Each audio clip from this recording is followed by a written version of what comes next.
Olá, meu nome é Franciele, tenho 20 anos e eu faço parte da comunidade católica Raio de Misericórdia. Estou fazendo esse vídeo para falar um pouco sobre a minha vida, com o objetivo de incentivar as pessoas a buscar ter um relacionamento um pouco mais íntimo com Deus. Por quê?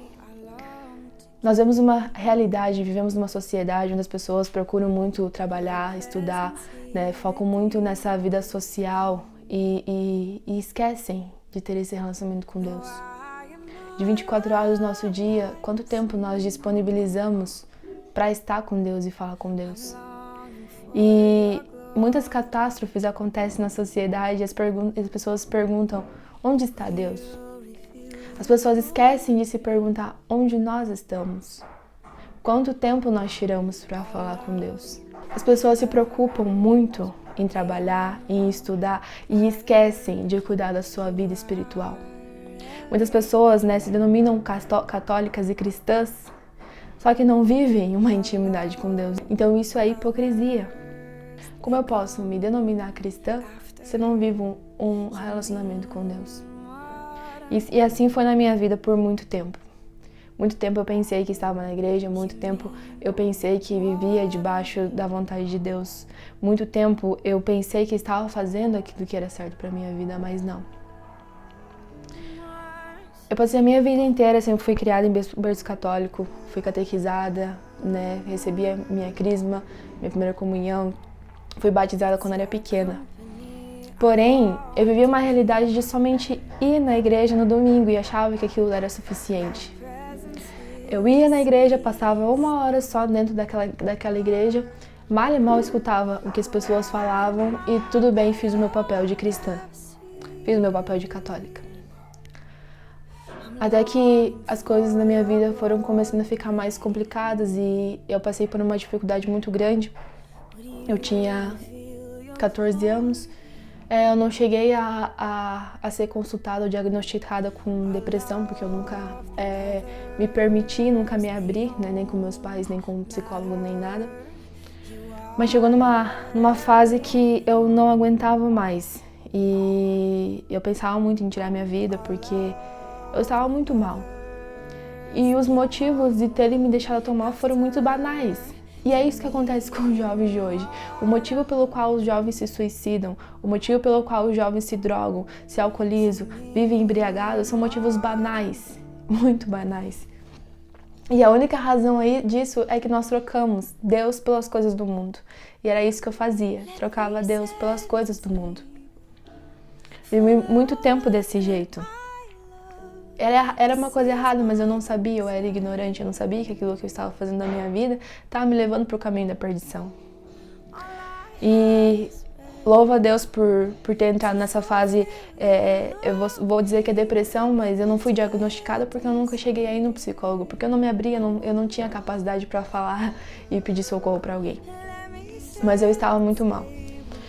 Foi muito pouco tempo, foram só 3 meses e eu me afastei totalmente da sociedade, e a única coisa que me impediu de fazer alguma coisa pior contra mim foi que eu não era uma católica exemplar, mas eu tinha consciência de que qualquer tipo de ato contra o meu corpo, violação da minha vida, era um pecado gravíssimo.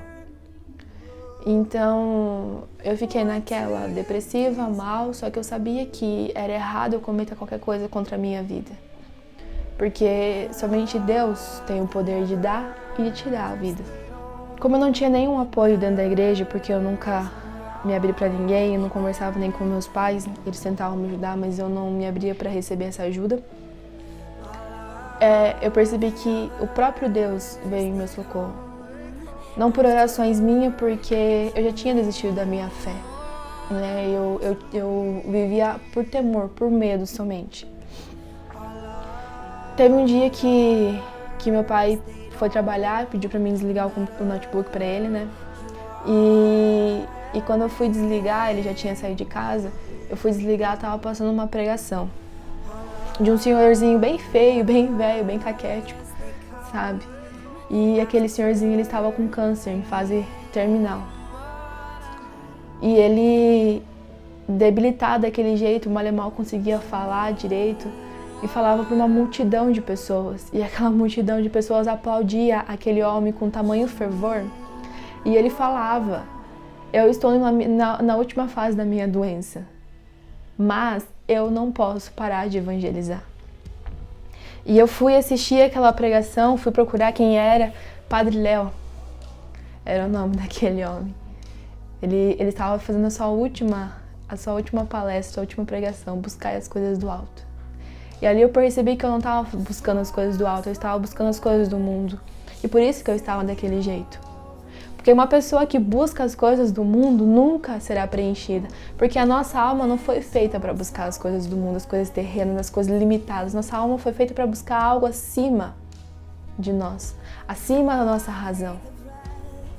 A nossa alma foi feita para buscar algo que realmente nos preenche e esse algo é simplesmente a presença de Deus. Então, quando eu vi aquele homem daquela forma, debilitado, falando, pregando e cantando aquela música que o Padre Léo canta, eu não me acostumei nas terras onde andei, aquilo me emocionou e tocou profundamente o meu coração. E foi muito de Deus, porque ninguém me apresentou a ele, não foi meu pai que me apresentou. Meu pai simplesmente pediu, desliga o notebook para mim, porque ele não sabia desligar. E estava passando a pregação daquele homem. Desde então, todos os dias, eu comecei a assistir as pregações dele. Depois eu fui descobrir que ele já havia falecido. Eu assisti a pregação era em 2015 e ele tinha falecido em 2007. E essa pregação foi em dezembro do ano de 2006 e ele faleceu em janeiro de 2007. E eu fiquei pensando, nossa, já fazem quase 8 anos que esse homem morreu. E hoje ele me deu uma nova esperança de vida.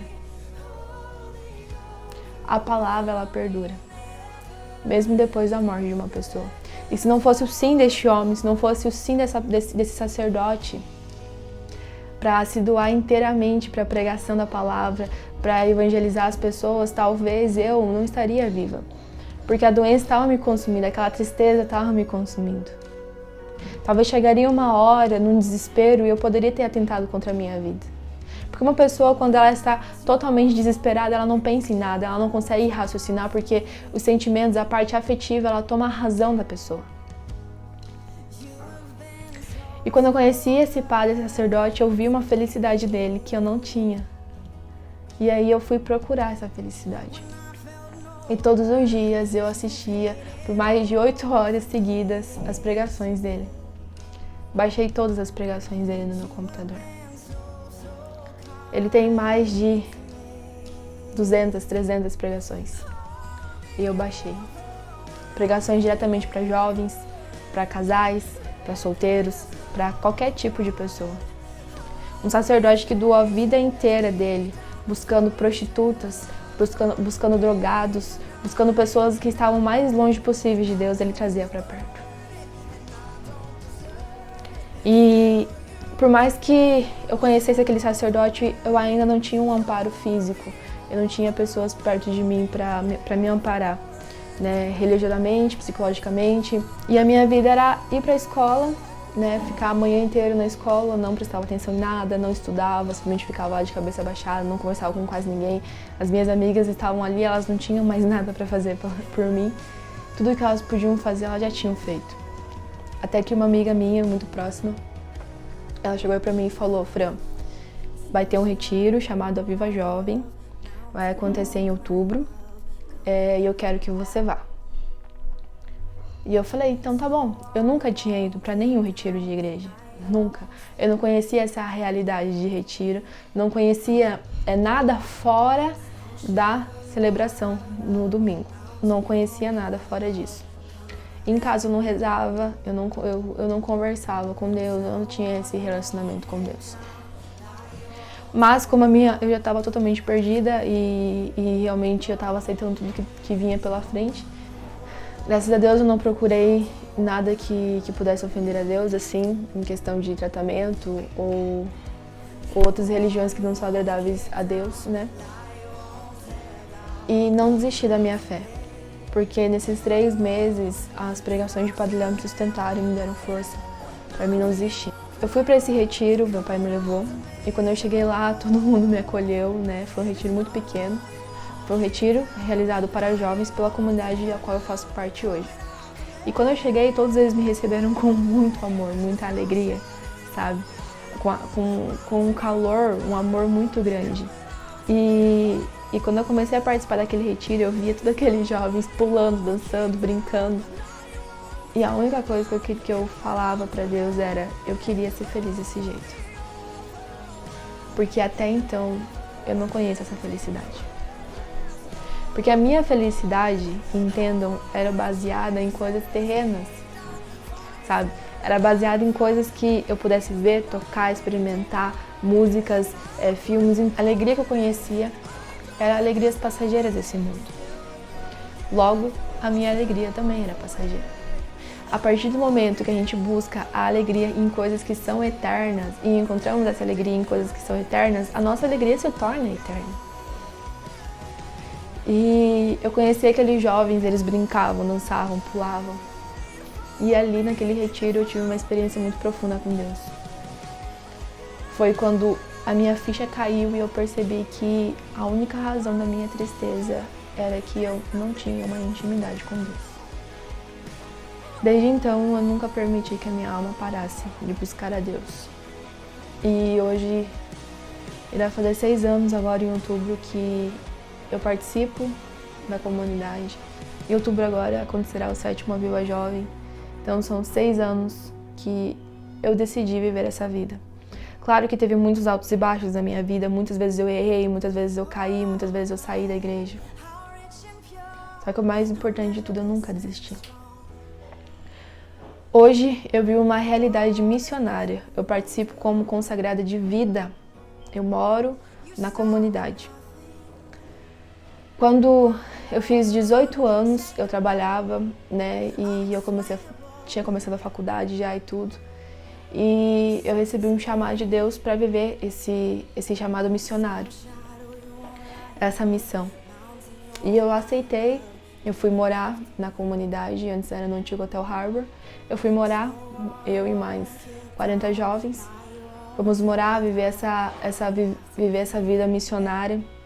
E o que é essa vida missionária? O missionário, ele não tem nada. Ele não estuda, ele não trabalha, ele não tem dinheiro, ele não tem casa. O missionário, ele se dedica inteiramente para evangelizar e rezar pelas almas.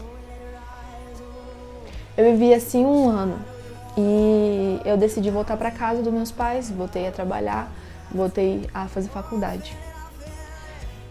Só que por mais que eu tivesse um emprego incrível, por mais que eu tivesse uma faculdade incrível, uma família incrível, uma vida incrível aos olhos da sociedade, a minha alma não estava satisfeita, não estava feliz. Porque o que satisfaz uma alma, o que deixa a felicidade marcada numa alma é fazer a vontade de Deus. E você pode se perguntar, ora, mas então quer dizer uma pessoa que faz faculdade e trabalho não pode ter uma felicidade em Deus? Pode sim, com certeza.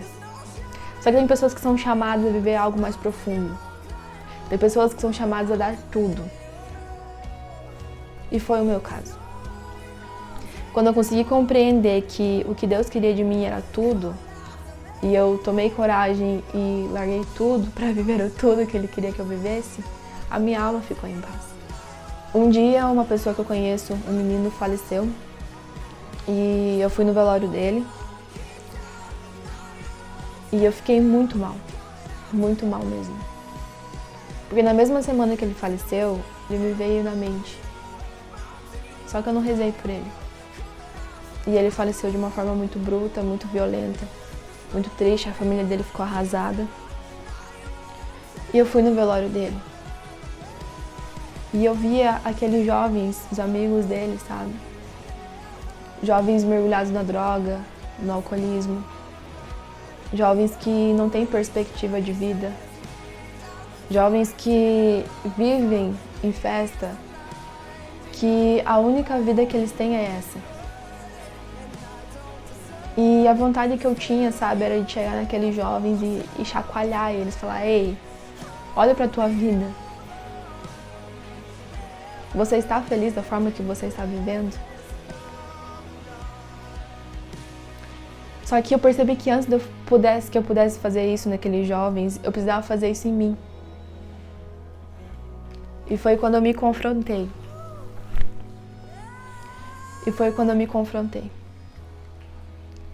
Eu olhei pra minha vida, percebi que eu estava sendo egoísta. Eu percebi que de 24 horas do meu dia, eu não conseguia nem dar 10 minutos para Deus. Eu trabalhava, estudava. E no meu tempo livre, eu não queria saber de rezar, eu queria descansar. E essa é a realidade de muitas pessoas hoje em dia. Trabalham, estudam e esquecem de cuidar da sua alma. Só que daí, quando acontece alguma coisa na família, uma doença ou alguma necessidade, a primeira coisa que a pessoa faz é recorrer a Deus. E quão machucado que Deus fica com isso. Nós somos chamados a viver uma intimidade com Deus no nosso dia a dia. Nós somos chamados a viver um amor a Deus no nosso dia a dia. Porém, as pessoas não sabem mais o que é amor.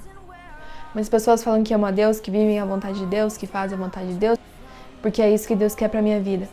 Será mesmo que é? Muitas vezes nós confundimos a nossa vontade e fingimos que a nossa vontade é a vontade de Deus. Nós mesmos nos iludimos fazendo com que a nossa vontade seja a vontade de Deus, mas não é.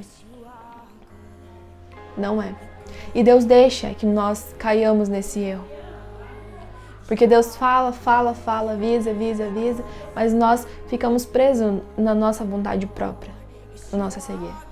É um desafio que nós fazemos para a nossa alma todos os dias. É preciso nos confrontar. O que realmente nós queremos fazer na nossa vida? Se você acredita em vida eterna, você sabe que os teus 50, 60 ou 70 anos ou mais nessa terra nem se comparam à eternidade que nós iremos viver. E o que nós fazemos aqui hoje é que define para onde nós iremos. E se nós hoje não vivemos uma realidade de intimidade com Deus diária, isso significa que nós não queremos estar com Ele na nossa eternidade. Se hoje eu não tiro tempo para estar com Deus, para falar com Ele, se eu não vivo hoje o céu na minha vida, isso é sinal de que eu não quero passar a eternidade da minha vida com Ele. Eu te desafio no dia de hoje a olhar para a tua vida e realmente fazer uma análise. Eu te desafio a parar a tua vida, essa loucura que está na tua vida, e se colocar na presença de Deus e pedir para Ele qual é a vontade dEle na tua vida. E tenha coragem de escutar o que Ele vai falar. Deus abençoe.